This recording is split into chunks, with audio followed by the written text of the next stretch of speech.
The kind of morning where the city seemed to shrink into itself, people bundled tightly, heads down, everyone too busy, too cold, too lost in their routines to see anything but the sidewalk ahead. Claire Jennings had lived in New York for nearly a decade, and she'd mastered the rhythm of the city. 32, polished, punctual, and as determined as the skyline she walked under every day. That Tuesday was especially important. Her team at Hawthorne and Gray was presenting a multi-million-dollar campaign, and Claire was the lead. The client was old money and big opportunity. This was the kind of day careers were made, or broken. She emerged from the subway at 51st Street, her breath fogging in the frigid air, her black coat pulled tight around her. In one hand, she gripped her phone, already buzzing with updates. In the other, a lukewarm coffee she'd barely touched. But then something unusual broke her stride. A small figure, barely noticeable against the rusted bench and gray sky, sat curled near the edge of the sidewalk. A boy. Alone. Shoulders drawn up like a frightened animal, a paper cup clutched in his trembling hands. His jeans were soaked, his shoes full of holes. The cardboard sign leaning on his chest read, "Lost. Cold. Please help." Claire stopped walking. She didn't mean to. Hundreds of people passed him, some glanced, most ignored. But something about the boy, the way his eyes darted toward her and then quickly away, made her pause. He couldn't have been older than 10. Her brain fired all the usual warnings. You're late. You don't know him. You can't help everyone. And yet, her feet turned. Claire approached gently, crouching in front of him. "Hey there," she said softly. The boy didn't speak. "What's your name?" He hesitated. "Jordan." "Hi, Jordan. Where's your mom or dad?" He looked away. "Mom said she'd be back last night, but she didn't come back." Claire's breath caught in her chest. She glanced around, searching for signs of a guardian. Nothing. "Have you eaten?" He shook his head. That was it. She stood and extended a hand. "Come on. Let's get warm." Jordan hesitated, eyes wide with uncertainty. Claire smiled, gentle and patient. "I promise I won't hurt you." Slowly, he took her hand. They walked into a nearby cafe, the kind with overstuffed couches and cinnamon in the air. Claire ordered 2 hot chocolates, a breakfast sandwich for herself, and a toasted bagel with cream cheese for Jordan. They sat in a quiet corner. At first, Jordan barely spoke.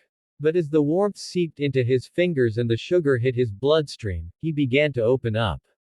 His mother had struggled for years. Addiction, shelters, couch surfing, promises she couldn't keep. They'd come to the city 2 weeks ago, and things had spiraled. Last night, she'd told him to wait on the bench while she went to find food.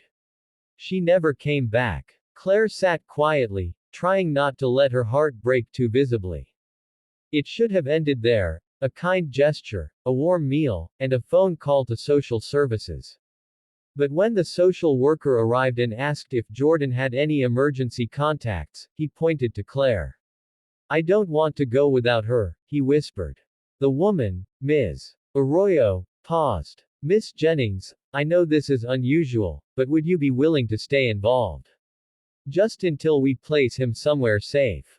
Claire looked down at the boy, his small hand wrapped around hers.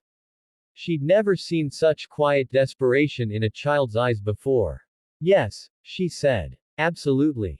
Claire didn't know what she was signing up for. She wasn't a mother. She wasn't even sure she wanted to be one. Her life was meticulously ordered, meetings, spreadsheets, long emails past midnight. She wore heels more often than sneakers and lived out of her planner like it was sacred text. Children weren't part of her blueprint. Not yet. Maybe not ever. But Jordan wasn't a decision. He was a presence. A quiet, steady ripple in the center of her chest she couldn't ignore. It began with weekly visits. Ms. Arroyo called them supervised friend check-ins.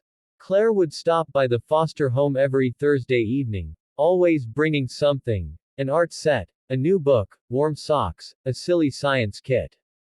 Jordan would meet her with cautious excitement, like he was still waiting for the moment she stopped showing up. She never did. And little by little, he let his guard down. One Thursday in March, she brought him a sketchpad and colored pencils. "I saw the doodles you made last week," she said. "You've got talent." Jordan shrugged, flipping open the pad. "It's just stuff I see." "Stuff you see matters," she said. "Want to draw me something?" He smiled faintly and began sketching while they talked. As she told him about her day, he drew her face, cartoonish and a little exaggerated, but unmistakably her. He'd even added her signature coffee cup in hand. Claire laughed when she saw it. "I look like a superhero executive." "You kinda are," he mumbled. She didn't say anything for a second. Just stared at him, wondering how many people had told him he was special. How many had looked him in the eye and seen him. Not enough. Never enough. By June, she'd attended his school art show. In September, she helped him pick out clothes for the new school year. He still lived in foster care, bouncing between homes every few months, but Claire was his constant.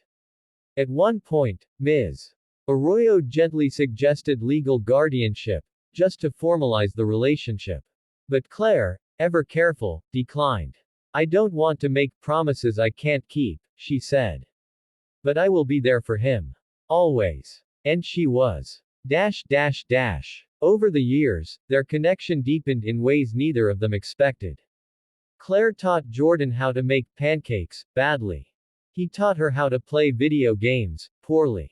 They had their own Saturday routine. Central Park walks, the tiny bookstore on 8th Avenue, the same hot dog stand with the guy who always gave Jordan an extra soda. They weren't a traditional family.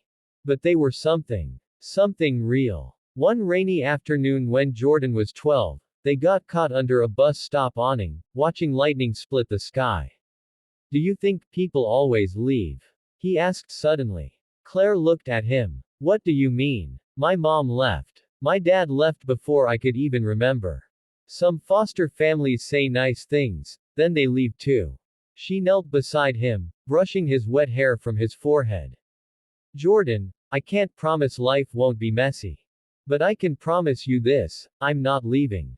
No matter what." He stared at her for a long moment, as if weighing the truth of her words.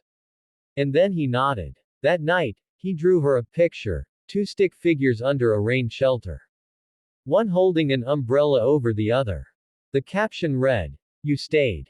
Claire kept it in her wallet for the next 10 years. The teenage years weren't easy. Jordan, now 15, had started pulling away. It was subtle at first, missed calls, short answers, postponed weekends. Claire sensed the shift, felt the distance growing like a fog between them. At first, she assumed it was normal teen behavior. Hormones. Identity. Independence. But one evening, she got a call that shattered her assumptions. "Miss Jennings." Ms. Arroyo's voice was tight with urgency. "Jordan was caught shoplifting a hoodie from a department store. He's not in legal trouble, but it's a warning sign." Claire's heart sank. Why would he do that? He said he was cold and didn't want to bother anyone. Claire drove through the rain in silence, her hands trembling on the steering wheel. She found him sitting on the edge of the bed in a temporary group home, head down, hoodie in his lap, shoulders drawn like the first time she'd met him. She sat beside him and didn't say anything at first. After a long pause, she finally asked, "Why didn't you just call me?" Jordan's voice was barely above a whisper. "I didn't want you to think I was a burden." Claire's eyes filled with tears. "Sweetheart, you are never a burden." He didn't respond, but she saw his chin tremble. "I'm not mad at you," she said.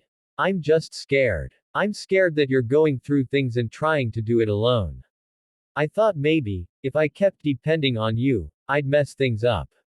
Like I always do." Claire took his hand, firm and certain. "You haven't messed up a thing. You're a good kid, Jordan. A brave kid. And I don't care how messy things get. You don't have to earn my care. You already have it." His face crumpled then. He leaned into her, finally letting the weight fall from his shoulders. She held him until he stopped shaking. That night marked a turning point. Afterward, Jordan began opening up again. He started counseling, joined an after-school art club, and even began mentoring younger kids in the foster program. Claire, inspired by what she'd seen in him and others, left her high-powered marketing job to launch a nonprofit called One Warm Act.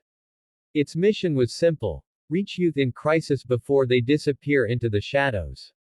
Her peers called her crazy. You're throwing away a six-figure job for street kids.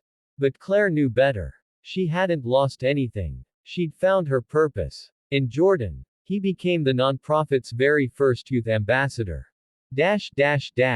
By the time he turned 18, he was no longer the quiet boy on a bench. He was confident, kind, and fiercely creative. His paintings were gaining attention, not just locally, but nationally. A gallery in Brooklyn offered him a spot in a youth exhibit. Another invited him to submit a piece for their winter showcase. He stood on a small stage one evening, under twinkling lights, surrounded by canvases that told the story of pain, hope, and the people who refused to give up on him. Claire stood in the back, her eyes wet with pride, as Jordan introduced one of his most personal works. It was a painting of a snowy sidewalk. A woman kneeling beside a boy with hollow eyes. A scarf mid-air, just about to be wrapped around his neck. I call this one the moment, he told the crowd. It's about the exact second my life changed, because someone chose to see me when everyone else looked away. The room fell silent. Then, a standing ovation. After the exhibit, a journalist interviewed him for a feature. Who is the woman in the painting? They asked. She's everything good I've ever known, Jordan said. Her name is Claire Jennings. She's the reason I'm standing here. One act of kindness, that's all it took. But it was the right act. At the right moment. The story was picked up nationwide. Social media lit up. Donations poured into Claire's nonprofit. And for the first time in years, Claire let herself sit still, breathe, and marvel at how one broken morning had become a story of healing, love, and friendship. Life moved forward, as it always does. Claire was in her mid-40s now, still running One Warm Act, which had grown into a national network of mentorship and emergency support for at-risk youth. What began as a simple promise to one boy had blossomed into a movement that had changed thousands of lives. But of all the stories, one remained closest to her heart. Jordan. He had graduated with honors from an arts program at NYU. His pieces now hung in cafes, private collections, and therapy centers across the country. He specialized in expressionist work rooted in human connection, vivid swirls of color and shadow that evoked emotion from the depths of the soul. Though his schedule became increasingly packed with travel, shows, and interviews, Jordan never missed their weekly dinners. Sometimes it was Thai food at Claire's apartment. Other times, a quiet diner where nobody cared about fame or press. Just two people, sharing stories, laughing like they had 100 times before. One cool November evening, Jordan arrived at Claire's place with a large, flat package wrapped in brown craft paper. What's this? She asked, raising an eyebrow. He set it carefully on her dining table. Open it. She peeled away the paper, slowly revealing a canvas nearly as tall as she was. At first, all she saw were warm tones, soft amber and gold, hints of frost blue and charcoal gray. But as the image took shape, her breath caught. It was a reimagining of that day, the first day. The cold bench. Her kneeling in front of the boy. But this time, their outlines were aglow, almost celestial. The street was alive with light, the shadows lifted like morning fog. At the bottom, he'd written the title in soft script. The day an angel sat beside me. Claire's hand flew to her mouth. I wanted you to have this, Jordan said. Because no matter where life takes me, no matter who I become, that moment is my foundation. You changed everything. Tears spilled silently down her cheeks. I didn't do anything special, she whispered. Jordan smiled. You stopped. You saw me. That's more than most people ever do. They hugged long and tight. No need for more words. A year later, on a bright spring day, Claire received a letter in the mail. It was formal, government sealed, but handwritten inside. Greater than to Ms. Claire Jennings. After a thorough review of your application and the testimonies provided, we are pleased to inform you that your petition for adult adoption has been approved. Jordan Elliott Jennings is now legally and permanently your son. Congratulations. Claire read it over and over, her hands trembling. She hadn't expected to cry, but she did. Because even though the bond had always been real, even though no paper was needed to affirm what she already knew, this moment mattered. It closed the loop. It healed something in both of them.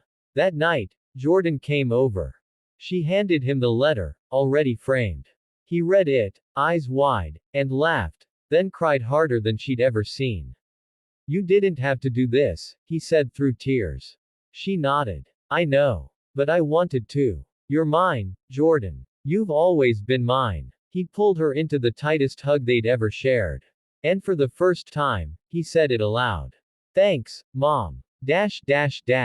Years later, Jordan stood on the stage of Lincoln Center, accepting an award for humanitarian art. He wore a sleek black suit, a simple tie, and in his pocket, the small, faded sketch he'd made at 12 of Claire holding an umbrella for him in the rain. As applause quieted, he stepped to the microphone. There's a story behind every painting I create, he began. But tonight, I want to share the one that changed the trajectory of my life. He spoke of the bench. The bitter cold. The woman who stopped when no one else would. I was just a scared, hungry kid who had nothing but a cup and a sign. And a stranger knelt down and changed my world. He paused, emotion catching in his throat. She gave me more than a meal. She gave me dignity, belief, love, and eventually, a family. Because of her, I stand here not as a survivor, but as someone who thrived. He glanced at Claire in the front row, tears in her eyes. This award is not mine alone. It belongs to every person who chooses kindness when it's inconvenient, who listens when it's easier to walk away. One act, one moment. That's all it takes. The crowd rose to its feet. Epilogue. On Claire's mantle, beside the award they later gave her for lifetime impact, sits a photo of her and Jordan on the steps of the museum where his first national exhibit launched. They're laughing, full and unguarded, the kind of laughter that only exists between people who walked through fire and came out holding hands. She often says she didn't save him. He saved me too, she tells donors, students, and curious strangers. He reminded me of what matters. What lasts. And how beautiful this world can be when we simply care. And when she walks the same streets she did all those years ago, cold wind pressing at her coat, she sometimes stops at the same bench. Not because she expects to find someone there, but to remember. Kindness is never small. It echoes. It builds. It saves. Sometimes, it even creates a lifelong friendship that becomes the truest kind of family.